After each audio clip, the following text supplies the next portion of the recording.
আজ এসএসসি পরীক্ষায় বিজেপি শাসিত রাজ্য থেকে বহু পরীক্ষার্থী আসায় কুণাল ঘোষের বক্তব্য শুনুন। लीक होता हमारे स्टेट में बेरोजगारी है। योगी बाबा कुछ नहीं कर रहे, बुलडोजर उल्टा चला रहे हैं। योगी बाबा के खिलाफ प्रदर्शन हर बार स्टूडेंट करते हैं। वेस्ट बंगाल में अच्छा है स्थिति?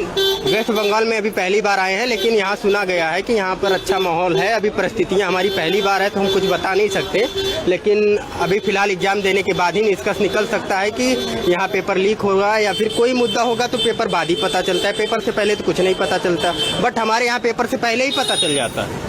अभी पेट का पेपर हुआ, 30 लाख बच्चे बेरोजगार घूम रहे हैं। यानी हमारी सरकार बिल्कुल निठल्ली सरकार, जिसे बोले সুষ্ঠুভাবে মসৃণভাবে হয়েছে। মাননীয় শিক্ষামন্ত্রী তিনি সবিস্তার তার তথ্য পরিসংখ্যান দিয়ে সব জানিয়ে দিয়েছেন। তো আসলে এই রাম বাম কংগ্রেসের একাংশ তারা এই এসএসসি নিয়ে যা আরম্ভ করেছিলেন তাতে আজকে একটা জিনিস দেখা যাচ্ছে, শকুনের সাপে গরু মরে নাই।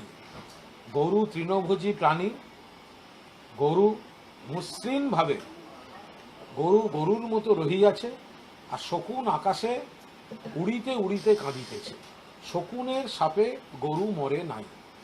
একের পর এক ভুয়ো পোস্ট, বিভ্রান্তিকর পোস্ট, এই হবে ওই হবে, ফাঁস হচ্ছে, বিক্রি হচ্ছে। এদের এবার ক্ষমা চাওয়া উচিত, ক্ষমা চাওয়া উচিত।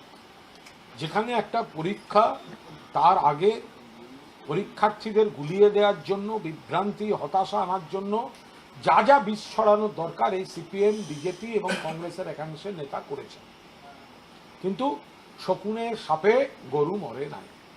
আর সবচেয়ে বড় তাৎপর্যপূর্ণ বিষয়, এসএসসির পরীক্ষা তো নির্বিঘ্ন হলো, কিন্তু এই পরীক্ষা পর্বে দেখা গেল উত্তরপ্রদেশ, বিহার সহ তথাকথিত ডবল ইঞ্জিন সরকারগুলির রাজ্য থেকে ছাত্রছাত্রীরা বাংলায় পরীক্ষা দিতে এলেন।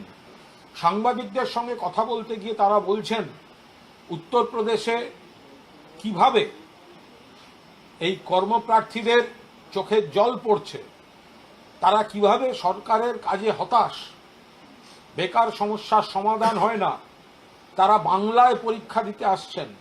যারা ভিন রাজ্য থেকে পরীক্ষা দিতে এসছেন তারা পরিষ্কার বুঝিয়ে দিয়েছেন যে উত্তরপ্রদেশ সহ, যোগী রাজ্য সহ, ডবল ইঞ্জিনের রাজ্য সহ অন্য রাজ্যগুলিতে কি ভয়ঙ্কর পরিস্থিতি, তারা বাংলায় আসার আলো দেখছেন বলেই বাংলায় এসে পরীক্ষা দিয়েছেন। 2, বাংলায় এমন পরিবেশ আছে, বাংলায় কিন্তু একবারও এরকম কোনো আওয়াজ ওঠেনি যে বাংলার পরীক্ষা শুধুমাত্র বঙ্গবাসীরাই দেবেন। দেখা গেছে অন্য রাজ্য থেকে বহু ছেলে মেয়ে এসে পরীক্ষা দিলেন। 3, যারা অন্য রাজ্য থেকে এসে পরীক্ষা দিলেন তাদের কেউ একটাও বাজে কথা বলেনি, হয়রান করেনি। বাংলা সেই সংস্কৃতিতে বিশ্বাস করে না। ফলে এরপরেই সিপিএম, বিজেপি, কংগ্রেসের একাংশ, এদের তো ক্ষমা চাওয়া উচিত। 1, পরীক্ষা স্মুথলি হয়েছে। 2, পরীক্ষা সম্পর্কে তারা যে ভিত্তিহীন গুজব, মিথ্যা ছড়িয়েছেন সেগুলো মিথ্যা বলে প্রমাণিত হয়েছে। 3, অন্য রাজ্য থেকে পরীক্ষা দিতে এসে প্রমাণ করে দিয়েছে অন্য রাজ্যের হাল কতখানি খারাপ, যে সেখানকার পরীক্ষার্থীরা বাংলায় এসে আশার আলো দেখছেন, পরীক্ষা দিতে চাইছে। এবং 4, বাংলা দেশের সংবিধান মেনে, ঐক্য সংহতি মেনে বাংলা যারা বাইরে থেকেও এসছে তারাও শান্তিতে এখানে পরীক্ষা দিয়ে গেছে। আমাদের ভিডিও ভালো লাগলে লাইক ও শেয়ার করুন, কমেন্ট সেকশনে গিয়ে জানান আপনাদের মতামত। আরও ভিডিও পেতে চ্যানেলকে সাবস্ক্রাইব করুন।